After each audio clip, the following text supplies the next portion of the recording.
Muy bien. Muy bien. Veamos acá. Ahora vemos el interior, la base del cráneo, la famosa base del cráneo, que es lo que todo el mundo le gusta estudiar en el capítulo de cabeza. La base del cráneo, es el interior del cráneo, pero la base, no el piso, ¿no? Muy bien. La base del cráneo tiene 3 fosas. La fosa anterior, la fosa media, la fosa posterior. ¿Correcto? Muy bien, 3 fosas, fosa anterior, media y posterior. ¿Correcto? Bastante simple. La fosa anterior está conformada por los huesos, vemos acá, el frontal, pintado acá de celeste, el etmoides, pintado de plomo, el esfenoides, pintado de amarillo. Estos 3 huesos forman la fosa anterior. Seamos más específicos. Esta porción del frontal se llaman porciones supraorbitarias, ya les conté eso. Se llaman porciones supraorbitarias, pues están formando el techo de las cavidades orbitales. Es decir, si yo le hago un hueco acá, me encuentro el ojo. Abajo, ahí está el ojo, con todo lo que lo rodea. ¿Correcto? Estas son las porciones supraorbitarias del hueso frontal. Este es el hueso etmoides, del cual solamente veo esta porción horizontal llena de huequitos, entonces algún maestro dijo, póngale pues lámina agujereada. Entonces alguien dijo, maestro, no se puede escribir así. Ya, muy bien, vayamos al diccionario. Ponle entonces lámina cribosa. Y así quedó en los libros. Lámina cribosa, que tiene numerosas cribas, agujeros, poros. ¿Correcto? Lámina cribosa, es del hueso etmoides. ¿Correcto? Hueso etmoides. Y esta lámina cribosa permite el paso de las múltiples fibras que conforman el primer par craneal. El primer par craneal llamado nervio olfatorio. Recuerda, tienes una sola nariz, entonces el par craneal número 1 es el nervio olfatorio. ¿Correcto? Entonces, el primer par craneal, sus fibras están ingresando, están pasando a través de los agujeros, ya no se puede decir a través de las cribas, de la lámina cribosa del etmoides. ¿Correcto? Por lo tanto, un traumatismo craneal que fracture esta lámina cribosa lesiona al primer par craneal y va a producir pues anosmia, pérdida de la percepción olfativa. ¿Ok? El primer par craneal llamado nervio olfatorio se encarga de la percepción olfatoria. Muy bien, ahí está, bastante clarito. Esta es la lámina cribosa. Y en el centro de la lámina cribosa, ves acá una lámina que se levanta de manera perpendicular. Hay una lámina que se levanta de manera perpendicular, en forma sagital, ¿correcto? Y seguramente algún anatomista pues, que tenía su granja, ¿correcto? Mira, se parece a la cresta de mi gallo. Ya, no puede ir así. ¿Cómo va? Ponle apófisis crista galli. Y así le puso ese nombre. Apófisis en cresta de gallo. Suena feo, mejor díganle crista galli. Suena más elegante. Entonces aquí está, la apófisis crista galli, que también pertenece al hueso etmoides. Etmoides. ¿Correcto? ¿Para qué sirve la crista galli? Y acá adelante la cresta frontal, que la vemos acá en el hueso frontal, las dos sirven para la inserción de la hoz del cerebro, que en realidad no es una estructura del cerebro, es un pliegue de la dura madre, que se llama la hoz del cerebro, se inserta ahí, ¿ok? Muy bien, perfecto. Y luego atrás tenemos acá, ¿correcto? El hueso etmoides, del cual vemos acá todo esto, toda la porción central del etmoides, perdón, del esfenoides, discúlpenme, este amarillo es el esfenoides. Toda la porción central del esfenoides se llama cuerpo del esfenoides, pero su porción más anterior, esta parte anterior, que pertenece a la fosa anterior, se llama yugo, el yugo del esfenoides, es la parte más anterior del cuerpo, ¿ok? Y a los lados tenemos aquí las alas menores del esfenoides, ¿ok? Muy bien, eso es lo que vemos en la fosa anterior, nada más. La fosa media, que es la más compleja, La fosa media es la más complicada, la que causa más dolores de cabeza a los alumnos. La fosa media es bastante sencilla en sus huesos. Está formada por los huesos esfenoides y temporales. Esfenoides y temporales, a cada lado. ¿Qué observamos en ella? A ver, voy a ir en orden describiendo la imagen. En el centro vemos el cuerpo del esfenoides, pero ya dijimos que el yugo pertenece a la fosa anterior. Lo demás pertenece a la fosa media. ¿Qué es lo demás? ¿Ven este surquito? Este surquito se llama surco para el quiasma óptico. Surco para el quiasma óptico, ¿correcto? Detrás de él está la fosa hipofisiaria. La fosa hipofisiaria, o clásicamente llamada la silla turca. Aquí va alojada la famosa glándula hipófisis, la que los endocrinólogos llaman la glándula maestra, la que coordina las demás glándulas endocrinas del cuerpo, ¿no? La glándula hipófisis, en la famosa silla turca del esfenoides. Muy bien. Luego ves unos cachitos acá, estos son las apófisis clinoides anteriores, y aquí atrás las clinoides posteriores. Bastante simple. Luego vemos aquí, a los lados, en los extremos del surco periquiasmático, acá vemos unos conductos. ¿Ven estos conductos? Conducto óptico. Algunos le dicen agujero óptico, de conducto óptico, por donde pasa el segundo par craneal. El segundo par craneal, el nervio óptico. ¿Ok? Acuérdate, primer par craneal, acuérdate que tienes una sola nariz. Primer par craneal es el nervio olfatorio. Segundo par craneal, acuérdate que tienes dos ojos. Dos ojos. Segundo par craneal, nervio óptico. Es el que permite la visión. El primer par craneal, el nervio olfatorio, es el que permite la olfacción. El segundo par, el que permite la visión. ¿Correcto? Entonces, el segundo par craneal pasa por estos conductos, los conductos ópticos. ¿Correcto? Pero no pasan solos. Junto con él, junto con el segundo nervio craneal, con el nervio óptico, junto con él pasa la arteria oftálmica. Oftálmica. ¿Ok? Muy bien, simple. Luego tenemos, acá estaba la famosa silla turca, ¿correcto? La silla turca. Ya, muy bien, lo más importante. Aquí adelante tenemos la hendidura esfenoidal, ¿ven? Entre el ala menor y ala mayor del esfenoides, ¿ves que hay una ranura ahí? Hay una ranura. Esa es la hendidura esfenoidal, que también la encuentras con el nombre de fisura orbitaria superior. ¿Ya? La hendidura esfenoidal, también los libros actuales le llaman fisura orbitaria superior. Es larguita, ¿no? ¿Y por qué larguita? Porque pasan varios elementos por ahí. ¿Qué elementos pasan por esta hendidura esfenoidal? Pasa el tercer nervio craneal, pasa el cuarto nervio craneal, pasa el quinto uno,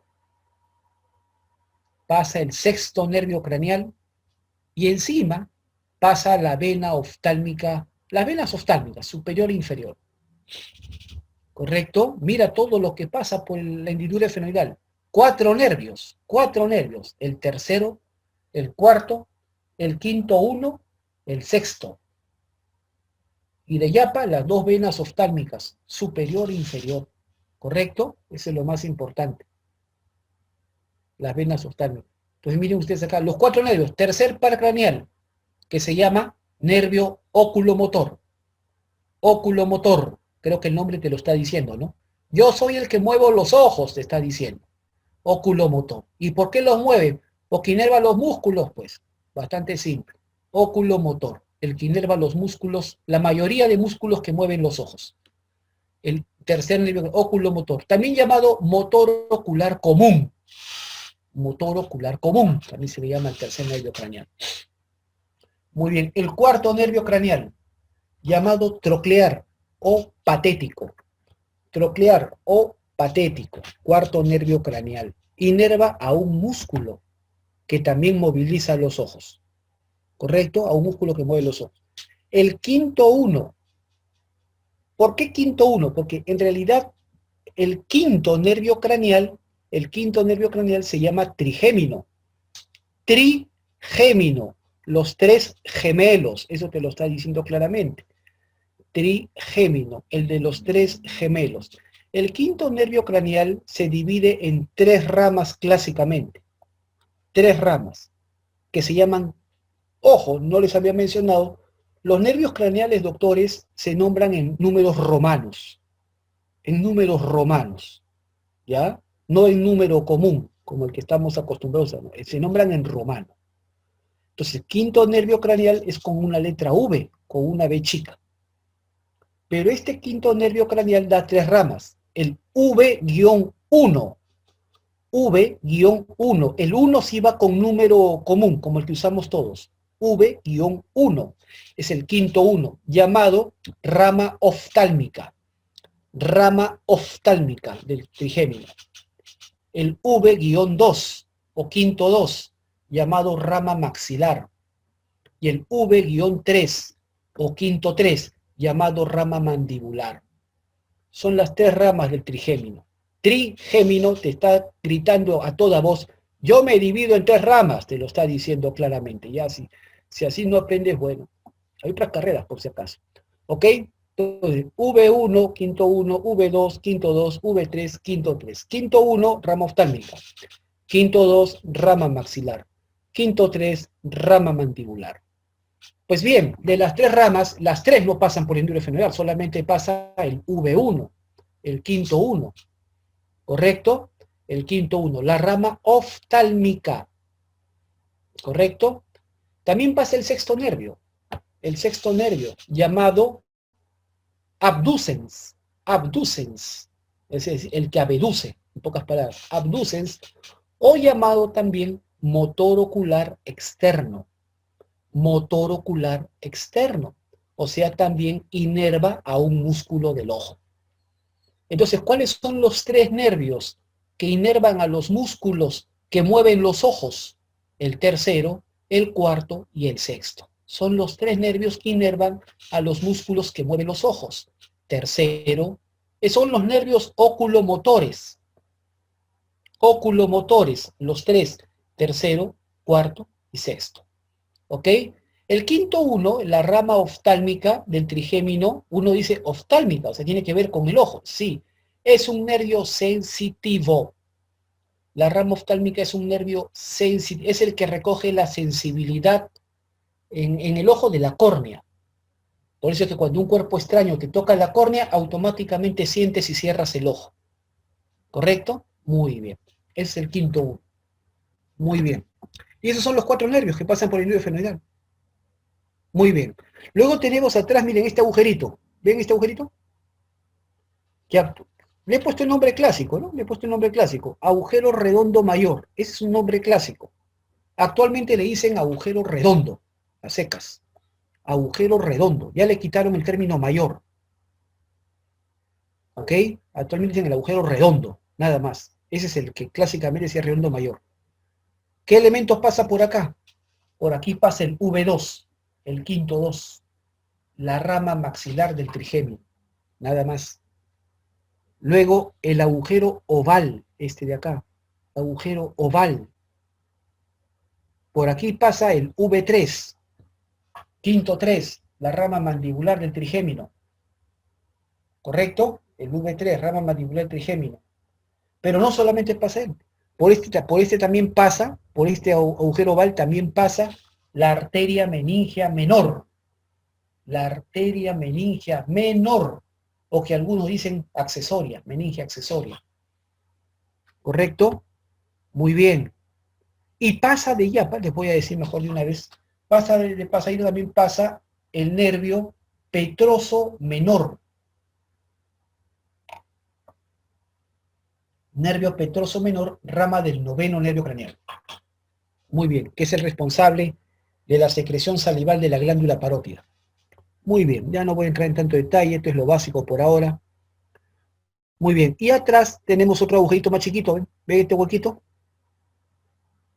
Su nombre actual, agujero espinoso. Su nombre clásico, agujero redondo menor. Pues si había un mayor, obviamente tiene que haber un menor, ¿no? Es lógico, ¿no? El agujero redondo mayor, antes decíamos así, para no complicarles la vida, antes decíamos así, agujero redondo mayor, agujero oval y agujero redondo menor. Ahora le han cambiado de nombre. Al redondo mayor le dicen redondo, a secas, y al redondo menor le dicen espinoso, agujero espinoso, porque por la parte externa está la espina y las fenoides. Por eso le pusieron el nombre, agujero espinoso. Y este agujerito es sumamente importante, acuérdate bien, el agujero espinoso, o antiguamente llamado redondo menor. Por aquí entra al cráneo la famosa arteria meningea media. ¿Te acuerdas que mencionaba la arteria meningea media? La que cuando se lesiona produce el hematoma epidural. Entonces te estoy contando, la arteria meningea media no se origina dentro del cráneo, se origina fuera del cráneo, pero entra al cráneo por este pequeño agujerito, el agujero espinoso o agujero redondo menor, que yo le digo el agujero de la arteria meningea media. ¿Correcto? No lo olviden, eso es lo más importante. Muy bien, perfecto. Luego tenemos acá un agujero, este es el llamado agujero rasgado, así se le llama actualmente. ¿Lo he puesto acá en la lista o no? Sí, acá. Rasgado anterior era su nombre clásico. Ahora le dicen simplemente rasgado, a secas. El agujero rasgado. ¿Correcto? Por este agujero va a salir el nervio vidiano. Se va a formar, a nivel de ese agujero va a formar el nervio vidiano, que lo vamos a ver más adelante. Y acá está el famoso conducto carotídeo. También sumamente importante el conducto carotídeo. ¿Correcto? Conducto carotídeo, por donde va a ingresar la arteria carótida interna. Obviamente, la arteria carótida que entra al cráneo, la que entra al cráneo, obviamente va a ser la carótida interna. La externa te está diciendo claramente que no entra.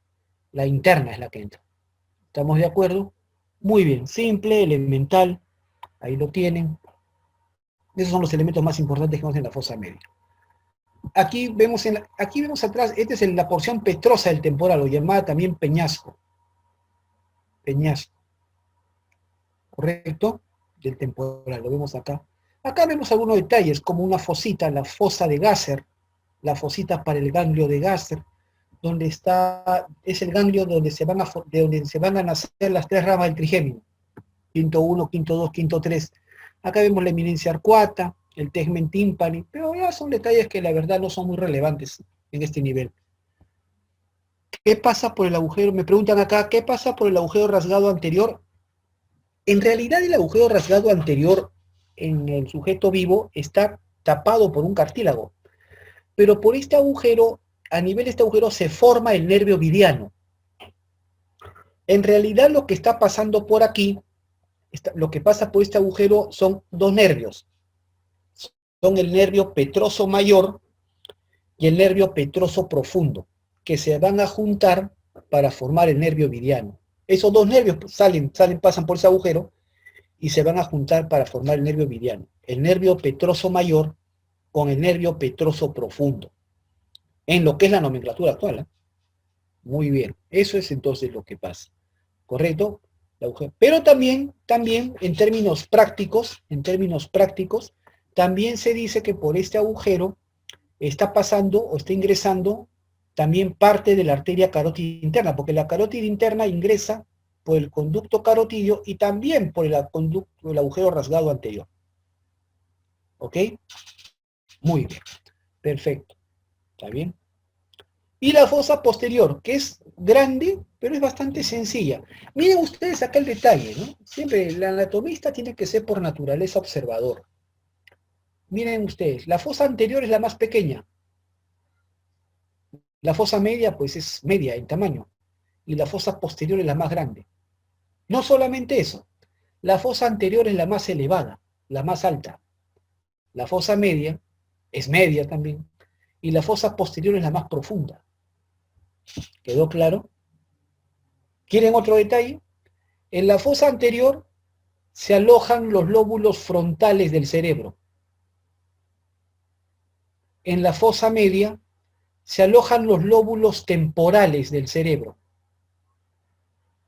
En la fosa posterior no se aloja el cerebro. En la fosa posterior se aloja el tronco encefálico y el cerebelo. ¿Ya? Por si acaso. No me vayan a decir el lóbulo occipital. ¿Estamos de acuerdo? Muy bien. Aquí está la fosa posterior, la más grande, la más profunda, se aloja el tronco encefálico y el cerebelo. Está formada por el hueso temporal, vemos acá la cara posterior del peñasco, la cara posterior de la porción petrosa del temporal, y el occipital. Aquí vemos el famoso agujero magno, el agujero occipital. Vemos acá el conducto auditivo interno, no sé si lo ven acá, en la cara posterior del peñasco o porción petrosa del temporal. Conducto auditivo interno.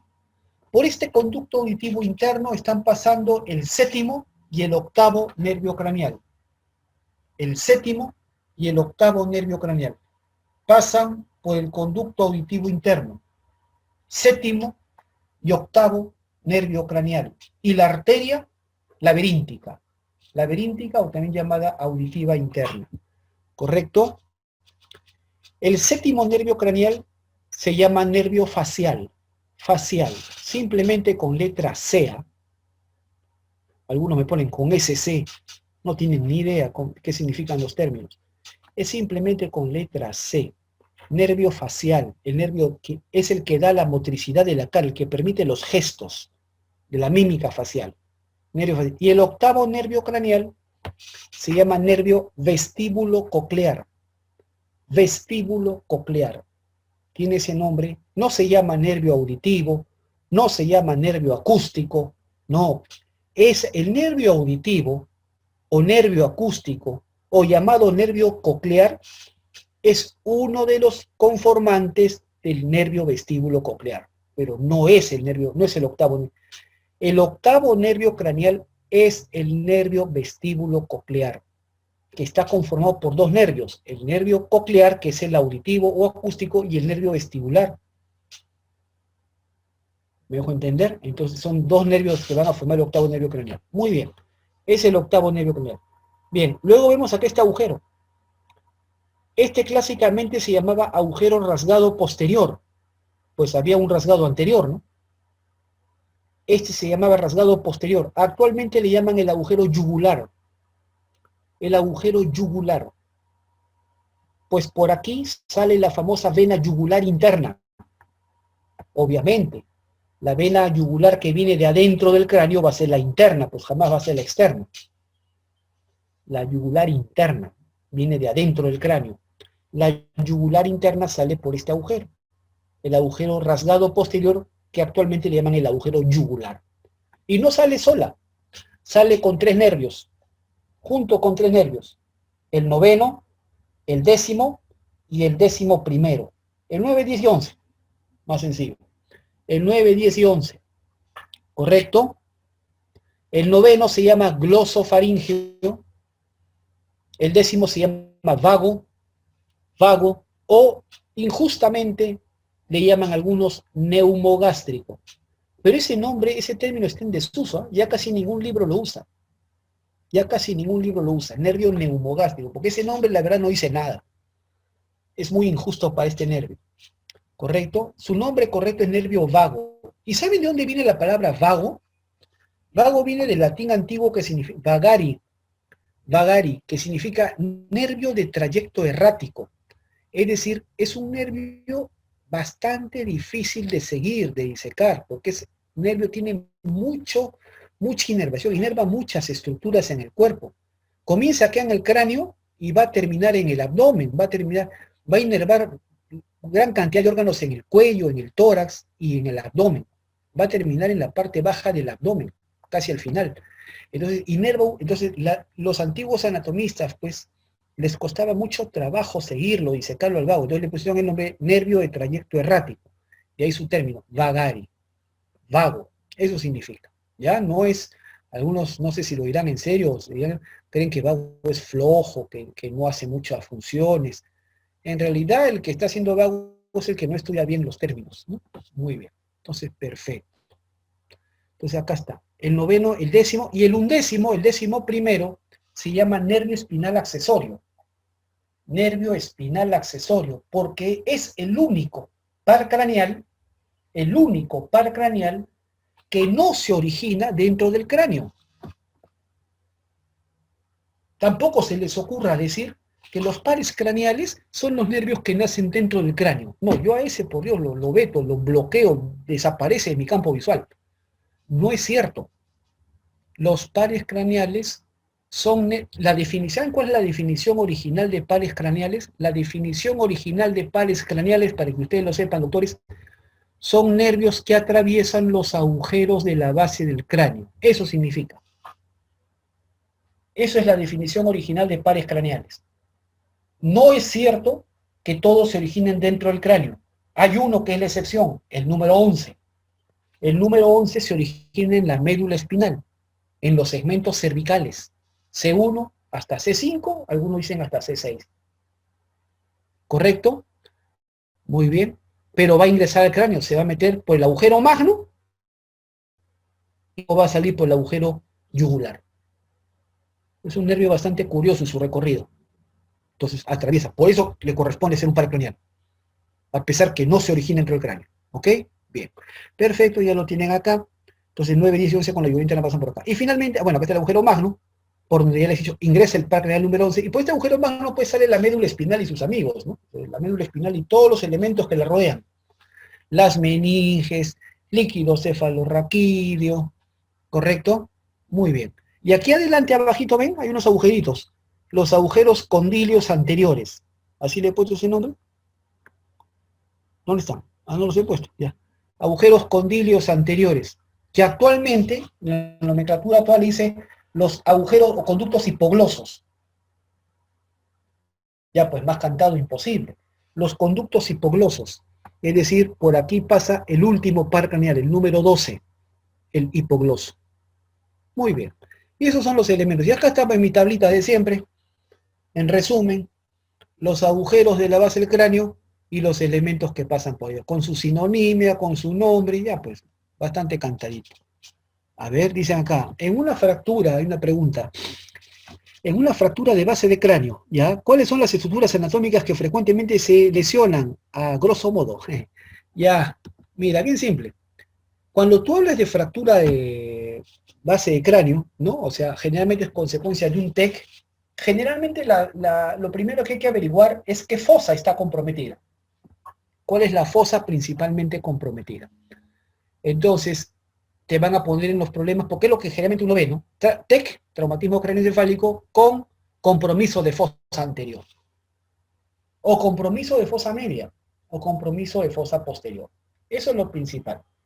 ¿Cómo reconoces tú que hay un compromiso de fosa anterior? Bien simple. El compromiso de fosa anterior se va a producir generalmente por rinorragia con Q, y equimosis periorbitaria, es decir, moretón, los dos ojos están completamente morados, es como signo de ojos de mapache. ¿Correcto? Rinorragia es salida de sangre por la nariz. Rinorraquia con Q es salida de líquido cefalorraquídeo por la nariz. O sea, tú ves que por la nariz sale sangre, sale un líquido transparente acuoso, ese es el SR, y además tú ves que los ojos están completamente morados como si fuera un mapache. Y obviamente el paciente generalmente está inconsciente. ¿Correcto? Muy bien, entonces, eso es lo primero. ¿Qué nervios craneales se lesionan? Si el paciente se recupera de una fractura de fosa anterior, generalmente lo que el paciente puede tener es anosmia, es decir, si hubo fractura de la lámina cribosa del etmoides, se lesiona el primer par craneal. Y se podría comprometer también, en una fractura de fosa, se podría comprometer el segundo par craneal. Y el paciente puede quedar con anopsia. Anopsia es ceguera, pérdida de visión de un ojo. ¿Correcto? O en el peor de los casos de los dos. ¿Ok? Entonces los pares craneales que se comprometen generalmente en una fractura de fosa anterior son el primero o el segundo. En fosa media Generalmente las fracturas de fosa media van con fractura del peñasco del temporal, de la porción petrosa. Y cuando se rompe esta porción petrosa del temporal, recordar que en el interior de este hueso, por dentro de este hueso, recorre el séptimo nervio craneal, el nervio responsable de la motricidad de la cara. Entonces, lo primero que vas a ver en pacientes con fractura de fosa media, hay un signo que, digamos, comienza a sangrar por el oído, le sale sangre por el oído, o ves la apófisis mastoides morada, violácea, color como un moretón en la zona de la mastoides. Eso se llama el signo de Battle, de equimosis mastoidea. Battle, como batalla en inglés, battle, con doble T, ¿correcto? Entonces, la equimosis en la zona mastoidea con sangre en el conducto auditivo externo es por lesión de los vasos laberínticos auditivos y parálisis facial, por compromiso del séptimo nervio craneal. Y en fosa posterior sí ves compromiso del noveno, del décimo especialmente. Ves pacientes que tienen alteraciones de la deglución, caída de la lengua, 12 también, noveno, décimo y 12 especialmente. Caída de la lengua, ¿correcto? Y el pronóstico aquí es malo porque hay compromiso directo del tronco encefálico, donde están las estructuras, los núcleos vitales. Entonces ya eso poco a poco en neuro lo van a comprender mejor. ¿Ok? Bien, acá hay otra pregunta. ¿El nervio petroso menor pasa por el agujero oval? Sí, sale por el agujero oval. El petroso menor es rama del noveno. ¿Correcto? Petroso menor, sí. Es un nervio parasimpático del noveno nervio craneal que se encarga de estimular la secreción salival para la glándula parótida. Muy bien, acá está, ¿no? Está mi cuadrito, ya veo que ustedes lo lean, hagan las anotaciones pertinentes. Muy bien, ya yo no me voy a poner a leer un cuadro, pues. Muy bien.